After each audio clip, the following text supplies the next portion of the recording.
Hey everyone, I'm Aidan Walls, and this is my in-depth review of the Retroid Pocket 2S.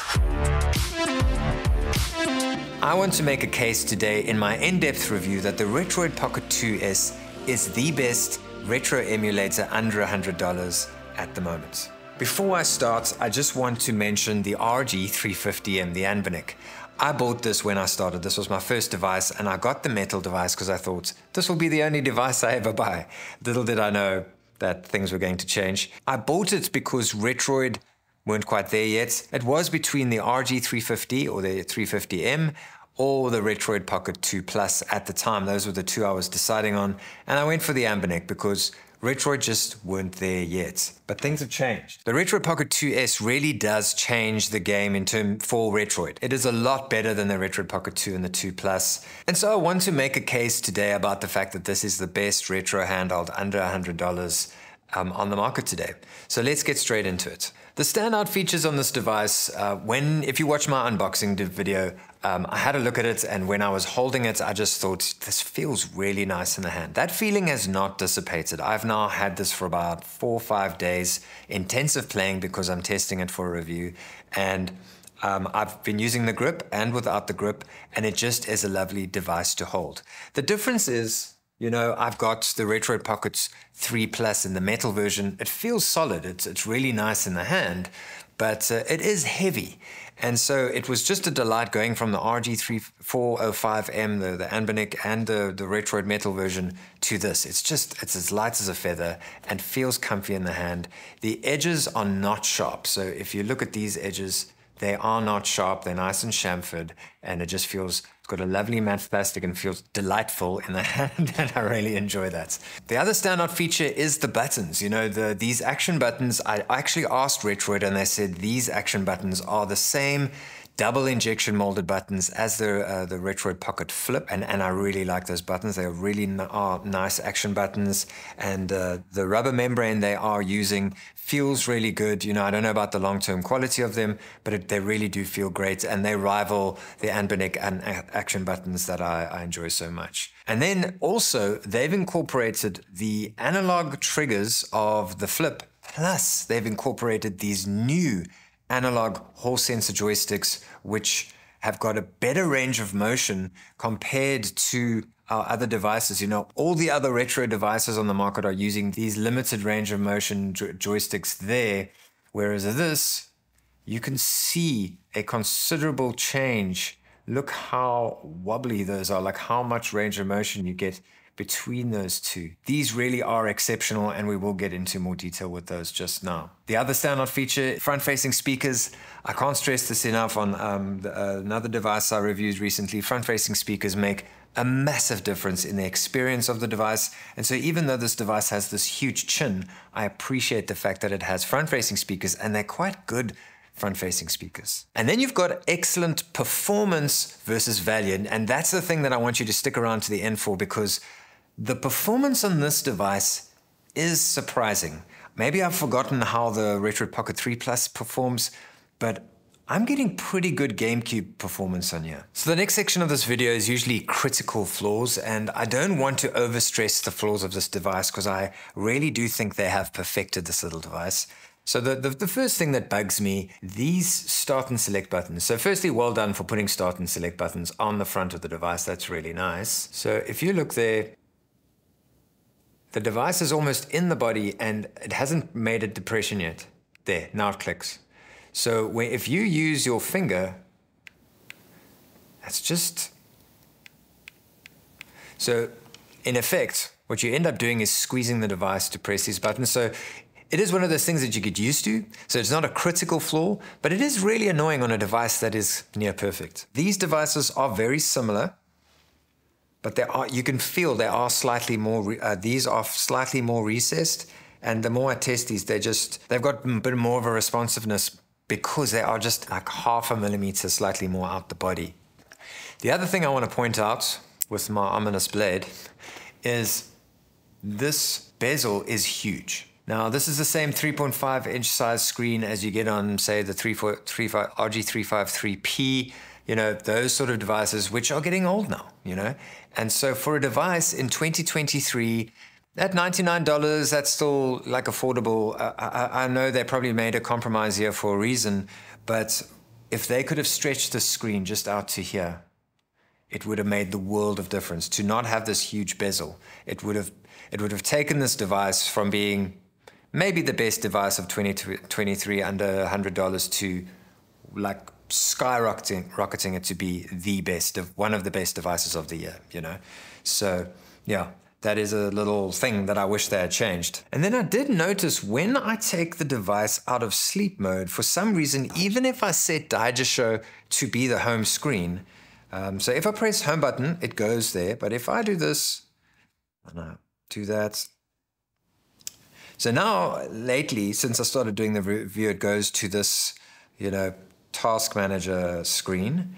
But it usually would go to the home screen of Android, and then I would have to press the home button again to get it into Daijisho, which is just a strange thing, and I hope they fix that in an update, because that's an Android issue. So let's go through the buttons. Now, as I mentioned, Retroid have told me that these are the same buttons as the flip, these double injection molded buttons. I do find that Retroid buttons in general do have a sort of clackiness to them. So how I figured this out was my kids sometimes play these devices while I'm doing taekwondo. And the one day they had an Anbernic device, or it might have been the X28, the Pocket X28. And my daughter was sitting there quietly in the corner playing games the whole time, and I forgot because I kind of limit them on devices. And then a couple of nights later, I went with my wife and we gave the kids the Retroid Pocket Flip to play with. And all we heard in the corner when things went silent was... That brings me on to the next thing on a Retroid device is these... the dome switches on here. If I get this close to the mic, it's very slight, but in a silent room, you know, my studio is actually fairly noisy for a studio. And for a silent room, you know, this plus the clackiness of this, and then the shoulder buttons. Also, even though I say these are actually silent, because you can, if you're careful, you can do the trigger buttons silently, it just all becomes very clackety clack, you know?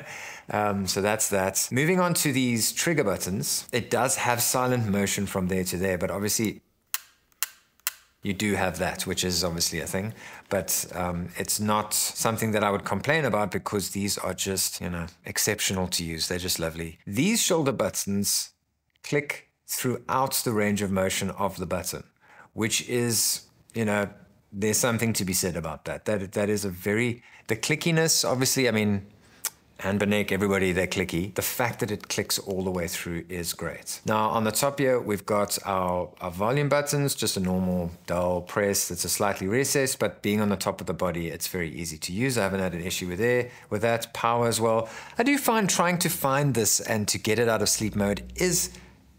that's not perfect. I think that actually I find the Retroid Pocket 3 Plus, the bigger button, better to use. So I just struggle to find that button sometimes. And then, as I mentioned previously, these start and select buttons just don't depress soon enough. And so using my nail now, it feels like fine, but it's because I'm actually pressing slightly into the body when I press to get that click. But if you're playing and you just... See, I've got to squeeze here, like my finger's got to get a grip here and squeeze. So it's something you get used to, and it's not a deal breaker, and that's why I don't want to say it's a critical flaw, but it definitely is something that will bug you as you use the device. And then moving on to these joysticks, these are the best joysticks on a device at this price point, and right up to the only device, I don't test devices over sort of $250. The AYN Loki, which is starting at like $300, has joysticks similar to this from what I've seen in reviews, because it's got that sort of round mechanism inside the body and it kind of rolls. This is the only budget device that has something similar.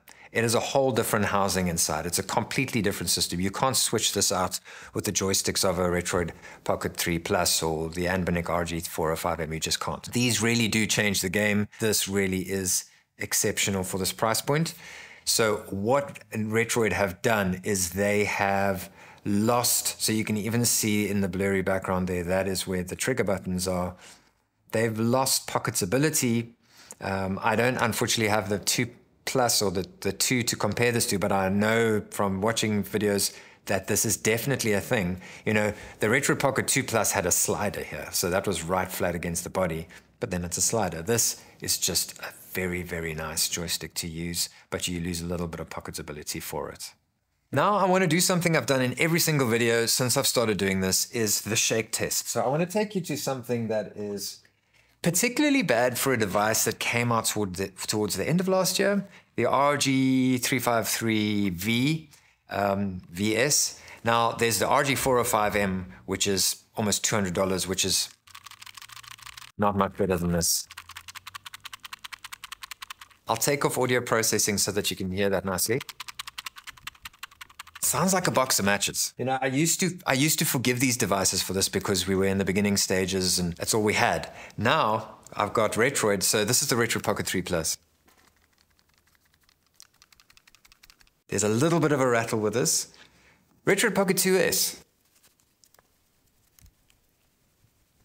It just doesn't rattle. And you know, I know I'm majoring on a minor here, and I don't think a lot of people will care once they start using their devices, but when you unbox a device, so when I make a video and I say, you should buy this device, and then it arrives, and the first thing you do is go, whoa, what is this piece of crap about, you know? I don't want that to be a thing. And so I think the shake test is actually an important part of testing these devices and seeing that the manufacturer is slowly but surely starting to put a bit more care into their devices. And that is why I'm starting to get a little bit sold on Retroid as a brand. I must stress that I'm not paid by any of these companies. I just, after becoming jaded by all these devices and starting to see more and more devices, this 2S is really winning me over. I've seen the other reviews and I haven't seen anyone compare this device to the Anbernic RG353P. And in my mind, this is the closest competitor because it is an Android device with a 3.5-inch screen. It's lower spec, but you know, it's got ergonomics over this. This has got really exceptional ergonomics. And so I feel like these two are pretty closely matched. We've got better performance, better ergonomics, pretty close on everything else, and it's Android. And it's the same size screen. So I want to compare these two. What I am surprised to see is that this older device by Anbernic, you know, I was expecting to go, the Retroid's way better. Because I have really been enjoying the Retroid screen. It's because the screen really pops. But what you lose when you make a screen pop is you lose dynamic range. Now, you'll see this screen seems a little bit more dull, but the reason why it seems more dull is because it's got a more even spread of all the colors. You'll notice here, Darkwing Duck, the pink is brighter, the whites are whiter, but then, so when you're watching the startup screen here, look at the rocks. These rocks almost look white, whereas here you can see it's a light brown. And so what happens when you make a screen pop is that you do over-enhance the lighter colors and sometimes lose the detail. Now, on 16-bit games and stuff, it's not a huge deal. And I mean, I've been playing Dreamcast and all sorts of things on the Retroid Pocket 2S, and the screen is really nice. But then, here is the other thing.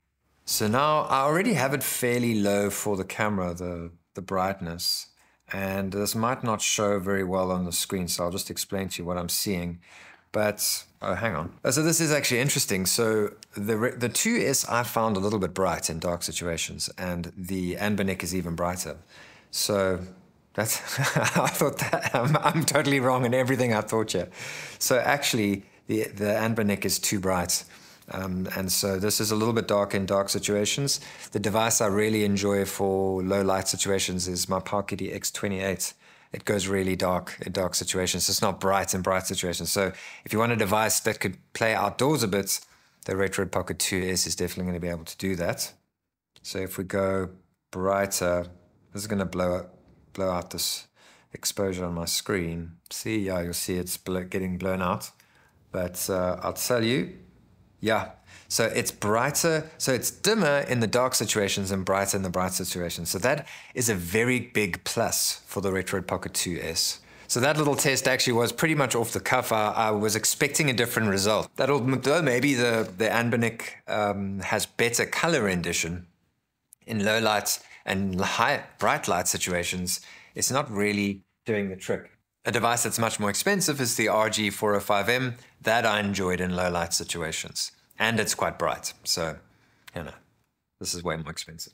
So herein lies one of my big problems with this device. In 2023, I just feel like a 3.5-inch 4x3 display is just too small. I am enjoying it, and 4x3 aspect ratio, and we'll get into that just now. We'll get into the performance of higher performance 4x3 aspect ratio systems that actually work quite well in this device. But like I said, if they could have done away with the bezel, this would have been my favorite device of 2023, like hands down. Like I mentioned, I'm wearing my I might be smart on the top, but I'm casual at the bottom. So these are tracksuit pants, so obviously anything's going to really feel comfy in these, but they are a bit bulky. Let's do the Retroid Pocket 3 Plus. Although it's longer, it's a little bit more compact, and then obviously you've got the 405M, which is even better. Also a little bit chunky. Let's look at the Mio Mini Plus. That's obviously going to be way better. Yeah, so, and then let's go back. Now we tried one of the most compact devices on the market. It's not too bad. It's pretty good, I would say. I think that is fairly pocketable.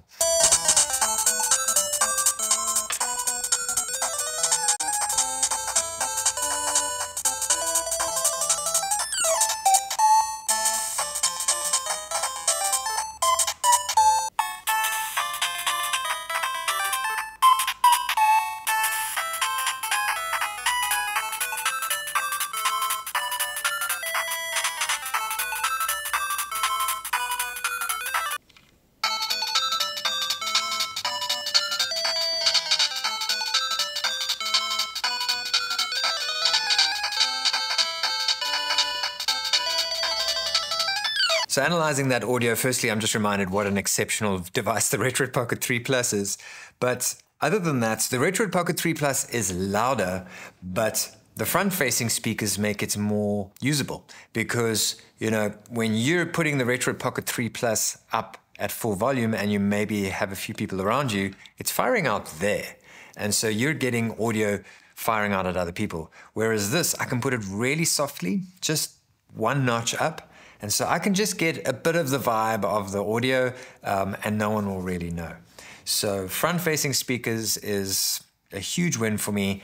And I must, like I always think in the future, it'll be a crying shame if Retroid go for a 2, whatever, the next version of this and go do away with the front-facing speakers because they just are really great. And I kind of hope that the Retroid Pocket 4 will have front-facing speakers because it really does make a big difference. And then in terms of audio quality, you probably noticed that the Anbernic was quite behind in terms of audio quality. The Retroid Pocket 3 probably has better speakers, but this sounds the best. You get a nice full spread of audio because it's just blasting up at you. And then I'll quickly mention the Android. You know, it's well documented with the Retroid devices now, but it does have the best Android build out of, you know, clackety and Anbernic and all these people. It has handheld settings, so you can set certain things for the handheld. So for instance, I set the sleep mode, and we'll talk about the sleep mode in a minute, but I changed some settings in the handheld settings so that my sleep mode would work better. You know, if the drop-down menu, I've got balance, performance, and extreme for my performance. So when I do Gamecube, I make sure it's on extreme. Eye comfort, which makes it yellowy for a nighttime viewing. You can switch the floating icon, which is on the side, which is quite nice in game. You use that and you swipe it across and you can actually remove things out of your RAM. And there are various other handheld settings that you can tweak and change within the Android build. And so this Android build really is set up for gaming, and that is really nice. And Retroid really have optimized a lot on the emulator side as well, but that's not really an Android thing. But yeah, the Android build on here is good. Okay, so I mentioned that you can tweak the sleep mode in the handheld settings. Now, I'll show a clip from our 405M video where I did it for the for the Retroid Pocket 3 Plus to improve the sleep mode. But for whatever reason, Retroid just can't nail the sleep mode. Like I think it's my X28 that can just be in sleep forever and it just stays alive, you know? Whereas if I don't tweak it, it will go down from 100 to 60% within a few hours, which is quite bad. But since I fixed that, since I did that little tweak, it shuts down background processes when you press the power button. And so now, you know, where am I? I'm at 60%, and I've been using the device for 2 days. I had to put it on charge for a little bit before the review. And so the sleep mode is working much better. You know, if I switch sleep mode on at night and I had 80%, I'll wake up in the morning with 74%, which is not great, but it's not awful either. And then I haven't done like a gaming battery test, so I'll put that information on the screen now. So this is my Steam Link test. This is The Walking Dead, and my connection is not very good, so that's not the thing we're focusing on here. What we're focusing on are the controls. And this is a stage that I've been trying out literally for months because I never get to play on my PC, and you can really just get past this by playing it with a mouse to focus on the zombies and to shoot them.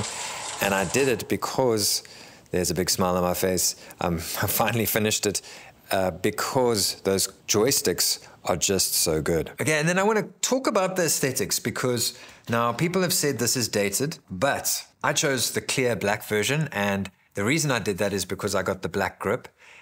And I'm really glad I did, because this color, if you look on the top down, you know, it really looks good.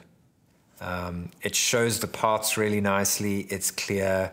It's really beautiful. It's got a nice matte finish. I think the matte black really masks the fact that this is an aging design. But you know, there's nothing wrong with just a nice straight edged design. I don't think this is going to date too badly. Like I said, the only thing that I think it dates is once you switch that screen on and you see that massive bezel, it's kind of disappointing. And yeah, so I mean, if I had to give this a rating out of 10 in terms of aesthetics, I would rate it quite highly. I mean, let's compare it to something that's really stunning. Let's look at the RG405M, which is just a beautiful device. Yeah, this matte black, clear black plastic, it looks pretty good.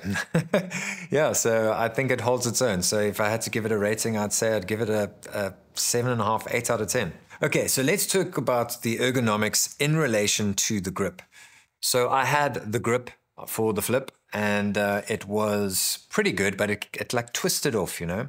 What they've done with this design is, firstly, as I mentioned, this feels really good in the hand. It's nice and light. It's got a beautiful matte finish, and your fingers wrap around those analog triggers really nicely.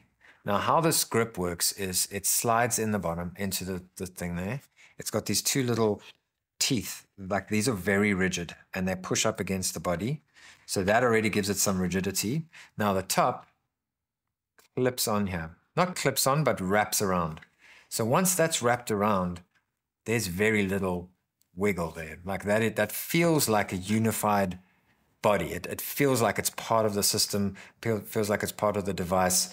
And because I chose the matte black with the black grip, it actually looks quite good. My red one with I think I got the white grip, looks kind of bizarre with my Retroid Pocket flip, but this looks very good. And so, you know, if you want a recommendation of what's the nicest looking combination with a grip, I haven't got all the colors, but this, to me, I haven't seen anything that looks better than this. And it feels great. Like, this is how I will play Gamecube and Dreamcast games, because it just feels excellent. Obviously, your screen is tiny, but it really feels good. So the thing that I thought about the grip is it does kind of double as a case. It's protecting the device, put the screen guard on there, and your device is pretty well protected. Maybe just put a cloth on it when you put it in your bag or whatever, but it doesn't protect it fully. Let's have a look at the case. This case has got a lovely finish to it. It does pick up dust a little bit, but it does have a nice finish to it. It's got the Retroid logo on it. This little tag thingy has got a nice grip on it. It's really sort of premium feeling. The zip seems pretty good.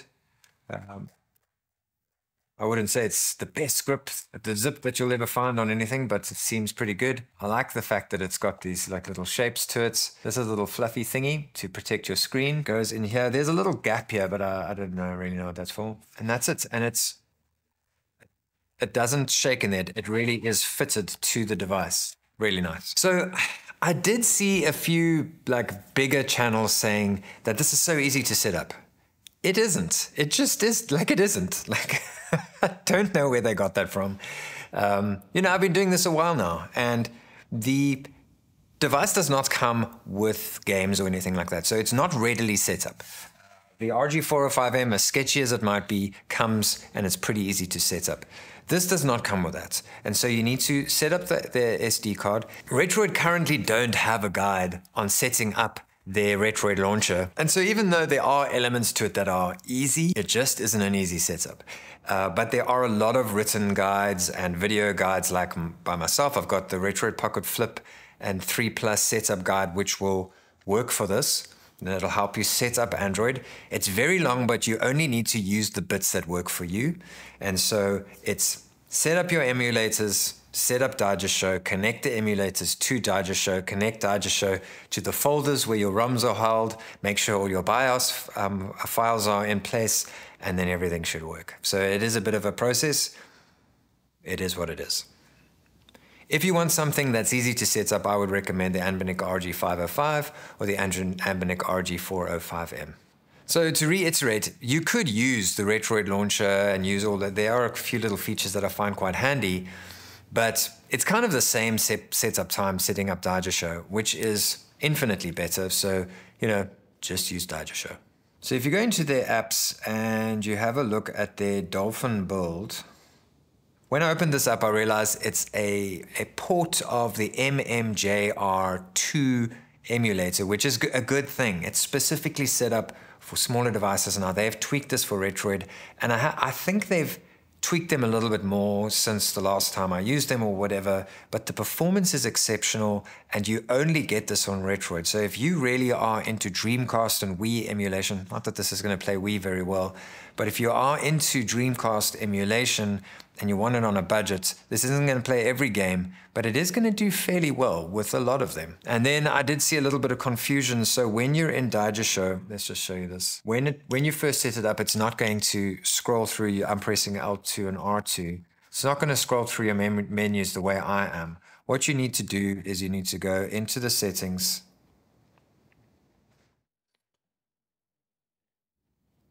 You need to go to handheld settings, and you need to go into input,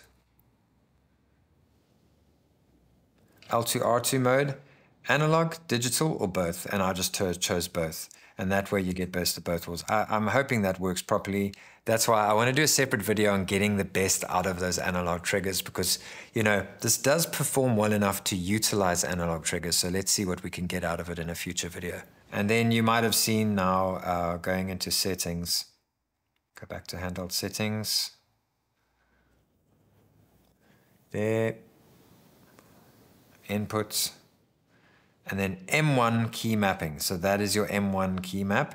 You can use it as a back button. You've already got a back button. Mode, I'm not sure what that'll do. The home button, you've already got a home button.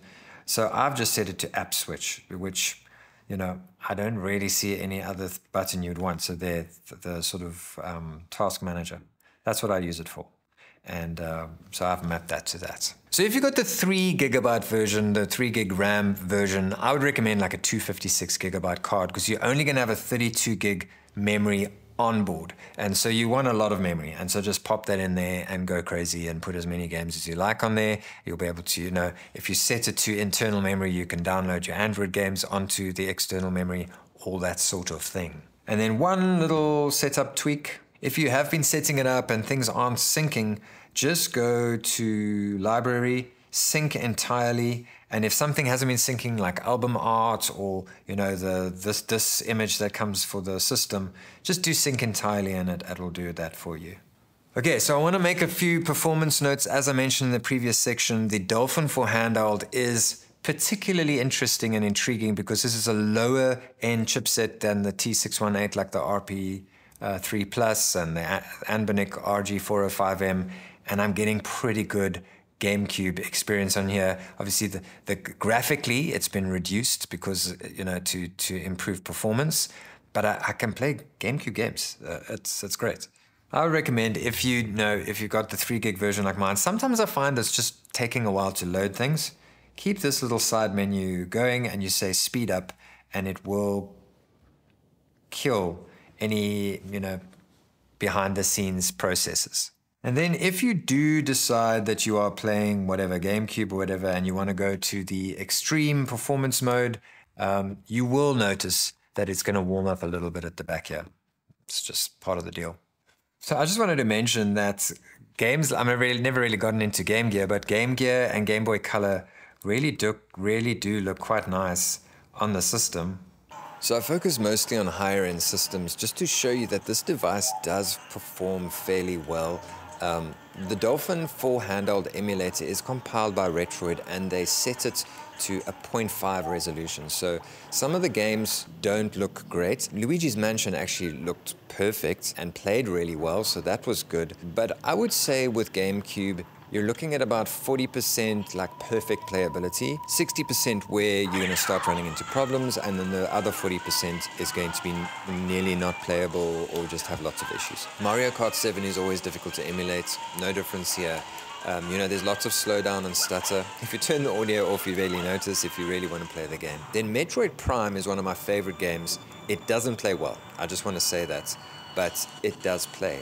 And on a device like this, you know, the Retroid Pocket 3 Plus with the T618 chipset, more powerful, also struggles with this game.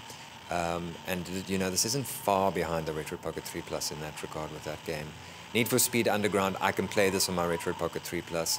Can't play it on here. I tried Need for Speed Underground 2, also didn't play very well. Paper Mario, someone requested this. A few graphical anomalies in intro sequences and that. But gameplay, as you can see, I'm doing a challenge here, and it's played very fluid, good gameplay on Paper Mario. Simpsons Hit and Run, almost perfect. A few little glitches when it's like loading from one place to the next, from one scene to the next, but overall, very nice gameplay. So this is the Sonic for Gamecube. I can't remember what exactly it's called, but it played really well. This is a really nice version of Sonic to play. Star Fox Adventure is a game that I actually discovered in testing, and I thought it wouldn't emulate it. It's an action role-play game, and it emulated it perfectly. Super Mario Sunshine, another game that I didn't expect to emulate on this device, and it played fine. So here we've got God of War PS2 running with a little bit of audio stutter, but you know, it plays quite well actually. You know, I'm probably going to play through this game on this device, like just crazy. And then Half-Life, I wanted to show this off because it plays fine, but also these joysticks are perfect for a game like this that needs 2 joysticks, because this game was originally a PC game. You need that second joystick to move around. New Super Mario, NDS. So all your NDS games are going to play. I just do full screen and I switch the screen with my left joystick. There you see I just pressed it and it switches the screen. And then moving on to 3DS, you aren't going to be able to play all 3DS games, but here's Super Mario 2 working perfectly.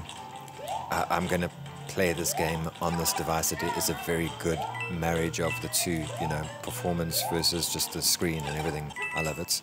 And New Yoshi's Island, also 3DS, working perfectly. You're not going to be able to play all 3DS games on this device, but I just wanted to show off these games that are playing really well. And I will link the community spreadsheet that I'm also going to be contributing to for the performance as it comes out on this device. Sega Saturn is a difficult thing to emulate. I bought the Yabasan Shiro Pro 2 emulator, and I've got, you know, Daytona, which is usually difficult to emulate. I've got Sega Rally, usually difficult to emulate, and they're playing well on this device. Sonic R, not particularly my favorite Sonic, but it played perfectly. So I need a little bit more testing on Sega Saturn, but you know, it is quite impressive that this little device is emulating that. And this X-Men vs. Street Fighter played the best. It was the nicest gameplay I had out of the Sega Saturn games that I tested. And lastly, Android, you know, because it is an Android chipset, it plays these Android games pretty flawlessly. Real Racing, one of my favorite little sort of like brainless racing games. I really enjoyed it. Then Asphalt 8, I couldn't get Asphalt 9. It said the device was outdated. So Asphalt 8 playing flawlessly. So is this the device worth it? At $99, 100% yes. I think at $99, this is the best deal you can get on the planet right now. I really believe that. However, the problem is that this is not just $99. And as you've seen in this review, 3 gigabytes RAM is more than plenty, so you can save money on that, maybe buy a case or something like that, or use that money towards shipping. Because if you are in my country, Shipping for this device is $60. And then on top of that, it was about $50 import tax. It was just ridiculous. So for anyone in my country who asks me about this device, I tell them it's not worth it. So I recommended someone recently buy the RG353V on Banggood because the shipping's cheaper and it's still fairly quick. I mean, the shipping on this is lightning fast. It takes 5 days from China, which is just ridiculous to where I live. But $60 shipping is just ridiculous. So there is one of the big issues. Now, is it worth maybe getting something like the 353V? Again, at face value, no. This is a better device in almost every single respect. But you need to consider your shipping. So just check the shipping in your country. So that's the kind of two things you need to consider with this device. But as it stands, this is one of the best devices of 2023 and definitely the best device under $100.